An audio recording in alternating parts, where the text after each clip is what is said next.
Another type of WSS site you can create in SharePoint is the meeting workspace.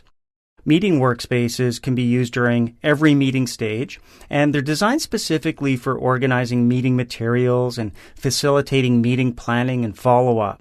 Just an example, before a meeting, you could use a meeting workspace to collect and organize meeting documents, create the agenda, and track and manage attendees and their responses. During the meeting, you might use the workspace to access those materials being presented, track action items, and log decisions perhaps. And then after the meeting, the workspace might be used to publish minutes from the meeting, add any follow-up materials, and track the progress of those action items.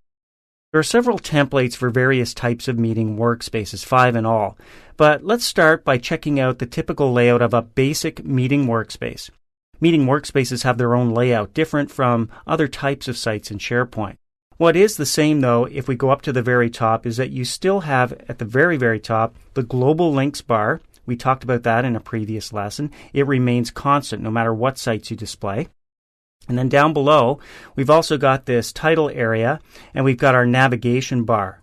These are also the same as we saw earlier in team sites, document workspaces, and wiki sites.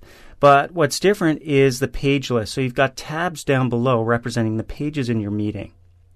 Now the first page is always the home page, which references the default page of the site. If I just go back from this basic meeting workspace and check out a different one called Marketing Meeting here, this is a multiple meeting workspace, and you can see I've got more than one page. And I can always get back to the default page, the home page, by clicking the Home tab. So I'm going to move back to my basic meeting workspace. That's my user conference kickoff meeting. And talk to you about this area here, the content section. Like those other sites we discussed earlier, this falls below the page list in a meeting workspace, and it's laid out to display the elements being made available through the selected site page. So right now we're on the home page, and you can see I've got a section for objectives.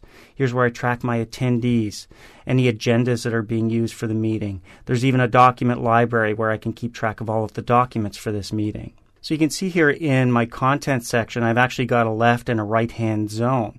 Now, I can also create meeting workspaces using templates for a blank meeting, and where I'd have just an open area for the content. Decision meeting workspaces are also available.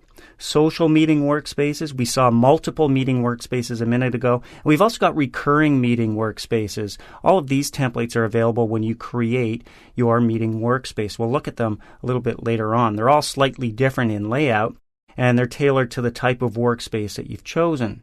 So when we start creating subsites a little bit later on, we'll dive deeper into the templates for a meeting workspace.